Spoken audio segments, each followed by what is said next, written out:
Greetings, one and all, and welcome to Lord of the Rings lore. In this entry, let us examine some of the most powerful creatures to ever roam Middle-earth, the dragons. When the first Dark Lord, Morgoth, realized that mere orcs would not be enough to counter the elves in war, he set to work with his vile powers to twist new creatures into being. While Morgoth could not create life, he could corrupt life, as he had done to create the orcs. And so it was that Glaurung, the first of the dragons, and often called the father of dragons, came into being.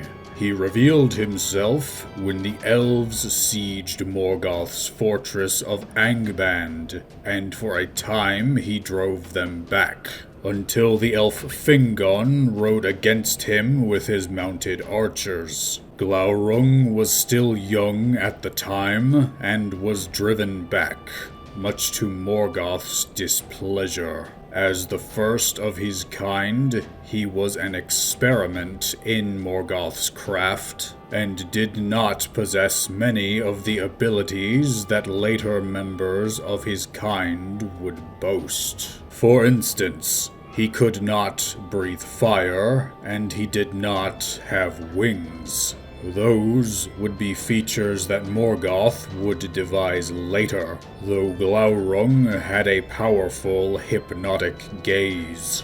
This was a skill he used to wreak havoc upon the Free Peoples, most notably against the man Turin, whose bloodline had been cursed by Morgoth himself. Glaurung was later slain by Turin, though the dragon had the last laugh. Under the effects of Morgoth's curse, Turin had been separated from his family when he was young, and eventually met his sister, though the two did not know that they were related, and were eventually wed. After delivering a mortal wound to Glaurung, Turin fell unconscious for a short time from both the dragon's toxic blood and its magic. Where his pregnant wife Naenor found him, the dying dragon revealed to her that she and Turin were in fact siblings.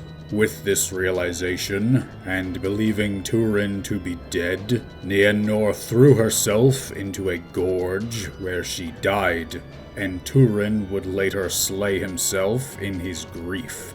But Glaurung was what is known as a cold drake, those that could not breathe fire. Those that could were known as fire drakes, and of their number, Ancalagon the Black was the fiercest to ever live. Ancalagon was unleashed with the other winged dragons during Morgoth's final stand, and though his history was brief, his impression lasted through the ages. He was far larger and more powerful than any of his kind before or since, as Gandalf mentioned him by name when informing Frodo that not even his flames could destroy the One Ring.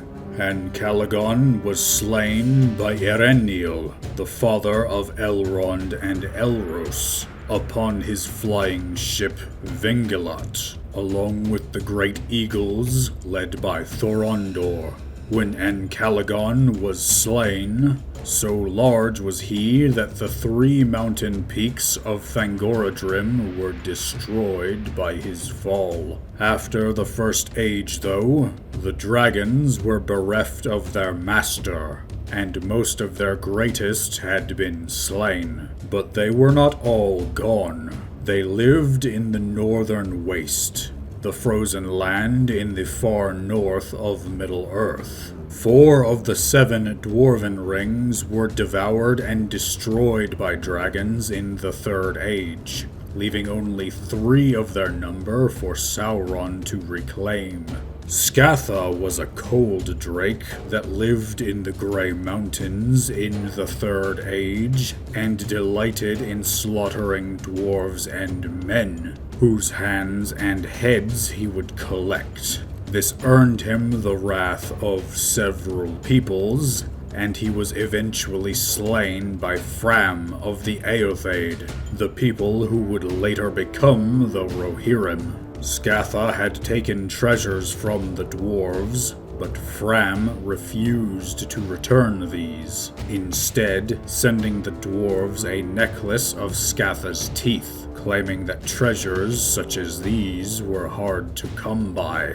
This led to animosity between the Rohirrim and the dwarves for many decades after. The last great dragon to wreak havoc upon Middle-earth was Smaug, the chief antagonist of the book The Hobbit. Smaug, having heard of the wealth of the dwarves of Erebor, descended upon the kingdom like a hurricane, and took the mountain hold for his own, as well as destroying the nearby human kingdom of Dale. There he lay for 2 centuries, emerging only occasionally to feed, and he lay upon his bed of wealth. So long sat he upon this treasure hoard that the gold and jewels adhered to his underside, forming a sort of armor that protected his otherwise vulnerable underside. Only a small patch was left exposed, which was exploited by Bard the Bowman, who pierced Smaug's heart with his black arrow. With his death, the last of the great dragons of Middle-earth perished, and his corpse lay at the bottom of the Long Lake.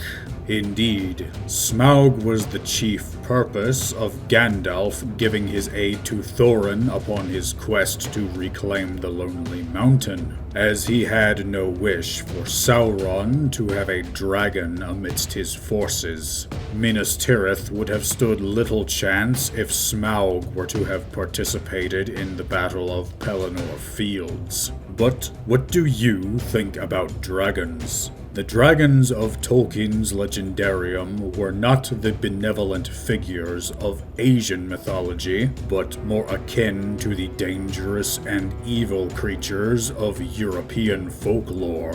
Leave your thoughts in the comments below. Leave a like on this video if you're so inclined, and subscribe to see more. I would like to thank you for watching, and may you all have a weapon in each hand.